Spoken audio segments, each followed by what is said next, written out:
Rev up your engines!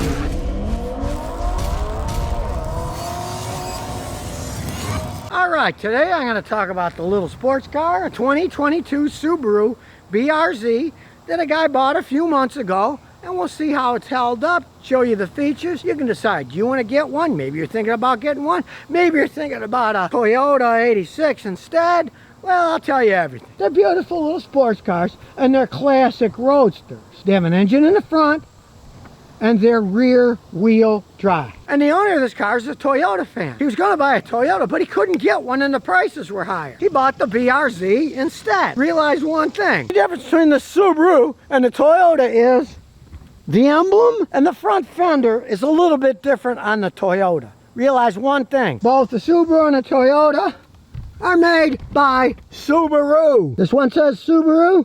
The Toyota's made by Subaru too. Other than the front fender and the Toyota nameplates all over the place, they're the same exact car. They have the same exact choice of, you can get a 6-speed manual transmission or you can get an automatic transmission. Now he opted for the 6-speed. He wants to drive around and have some fun. And the interesting thing is he's getting 29.1 miles a gallon, which is actually better than the rating for this thing as an overall gas mileage. Now on paper the automatic's rated higher than the standard, but he drives conservatively and he got 29.1 driving around. So, you know, decent gas mileage for a sporty little car. And under the hood is the Subaru Boxer 4-cylinder engine, 228 horsepower. It's not turbocharged or anything. Being a 2022, a lot of people are worried about silicone gaskets that they use instead of regular gaskets. Some of them have too much silicone, and one guy claims it sucked the silicone in the oil pickup and it blew his engine up. Now that was in a Toyota GR86, same car like I say. Originally Toyota wasn't going to give him another engine, but they finally decided they're going to. Now this guy's already had the oil changed in this, and there was no silicone inside the oil filter.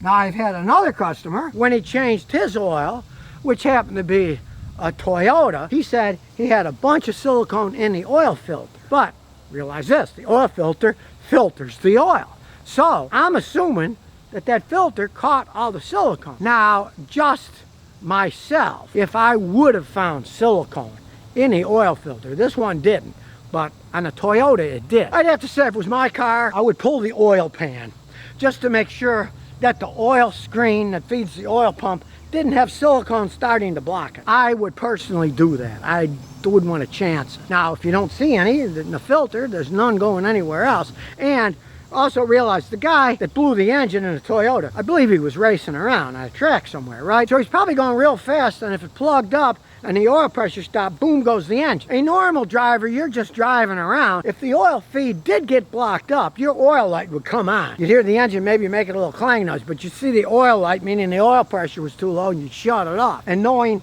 that they might have a problem with the gaskets in these engines, I would tow it home and I'd take it apart and I would pull the pan, and if there was a bunch of silicone in there, I would take it out. If you did have one and you're a fanatic, you're gonna race around, me, I'd pull the oil pan out, but he didn't have any coming up here. He's had no problems. So, as a guess on my own behalf, I'm assuming that some of the engines they built, somebody went too much with the gasket and they put too much silicone and it squeezed and pieces came off. And maybe it's a certain amount of them that did that, but it's certainly not all of them, because this one didn't have it at all. See, it's a sports car, so it's relatively low to the ground. You don't fly over speed bumps. But being a classic rear-wheel drive, these things are a lot of fun to drive. Now, you might not think 228 horsepower is that much, but it is a little car, and in this case, it's a 6-speed standard transmission. He opted for the standard because it's more fun to drive. And I agree entirely. Now, this guy was also looking at the nice Mazda Miata, which he liked. It was also in the standard. It doesn't have that room. Of course, it's a 2-seater. Now, technically, this is a 4-seater. Let's face the facts. There's not much room between the seats. You're gonna have awful small people back here. But it does have back room. Up and down, you can have more space. And it's also a hardtop. Now, for those of you who ever had rag tops, you realize you got that rag top on. It is loud, especially when you're on a highway. You ride around with a rag top, you hear these 18-wheelers, you think, oh my God, they're gonna run me over, right? Because the rag tops are noisy. It's a lot quieter than the Mazda. But if you're gonna get one of these Subarus, I strongly advise getting a standard.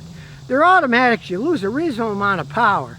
And in the past, Subaru has always had automatic transmission weakness in their cars. The standards, no, but the automatics, they're somewhat weak. And a lot of people are going to say, but Scotty, these boxer engines blow head gaskets all the time. And yes, they used to decades ago.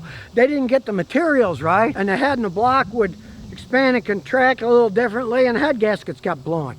But a long time ago, they fixed that. These are not head gasket blowing machines anymore, and they haven't been for a long time. I like the fact that it's a 4-cylinder because I do not like the Subaru 6-cylinder boxer engines. They've had overheating problems. I just do not like their 6-cylinder engines. They put out more horsepower, but they have had a lot of problems where at least a decade and a half, these 4-cylinder boxers, they just run and run and run. And of course, they get better gas mileage. Like I say, he's getting 29.1 miles a gallon. You can't argue that. And it might be a sports car, but it's got all the conveniences. Anti-lock brakes, airbags all over the place. Now we'll start it up. Starts right up. Killer AC.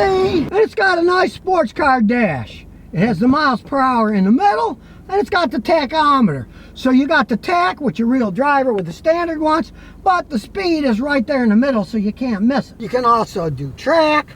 It's got a real pleasant digital readout for your AC, which you control both sides. Plus, it's got a decent panel here, not one of those outrageously giant ones that kind of drive me nuts. And we'll put it in reverse. And you can see it has an excellent backup camera, so you can see what's going on. Full color, but it's got nice resolution too. It's not a cheesy one. Black red trimmed seating setup. Bunch of big AC vents. It's not a little sports car that you're going to get hot in. It's got a good air conditioning system. You turn it up full blast and it will freeze you out, especially if you're like me and you turn it all the way to low. So I'd take it for a spin. Now it's relatively low to the ground because it's a little sports car, a little roadster, rear wheel drive, and these things are a hoot to drive. And it's got that boxer sound. They make that unique sound that only a boxer engine makes. Very smooth shifting, and it's got very responsive anti-lock braking. We hit them hard, it comes to a stop, doesn't make a sound. Now we'll take it to our little drag strip here. Come to a stop. We have the track off, and let's see. It's got some horsepower. This thing is fun to drive. Now, like I said, it's only got 228 horsepower. Kind of feels like it's got more in this light car. It's pretty zippy with that 228 horsepower. And the boxer engines have a decent amount of torque to them. You just notice as we're driving down the road, though, the corner's a lot taller than the car is. Now, it is a classic rear-wheel drive car. You can turn the traction control off, and of course, you could drift with this car, but you know, you're not talking about an insane drifter. It's only got 228 horsepower. You can drift around in it, but it's not a screaming drifter car. It doesn't have the horsepower that a real drifter car would have. It's a fun little sports car to drive around in. The twisties, it's a riot to drive around. Plus, unlike many sports cars, quiet as a church mouse when you're idling. The only thing you hear is a little boxer noise. That's it. Now, from my own experience, I gotta say, this thing is a bit more fun to drive than a Mazda Miata. If you wanna turn off the traction control, have a little fun. But that said, I would only buy the Subaru or the Mazda with the standard. I would not get them with an automatic transmission. They are not as much fun to drive then. They're kind of boring then. Fine, these things are a lot of fun to drive on the twisties. They hug the road quite well. They got good tight suspension, low to the ground. You don't feel like you're ever really losing control.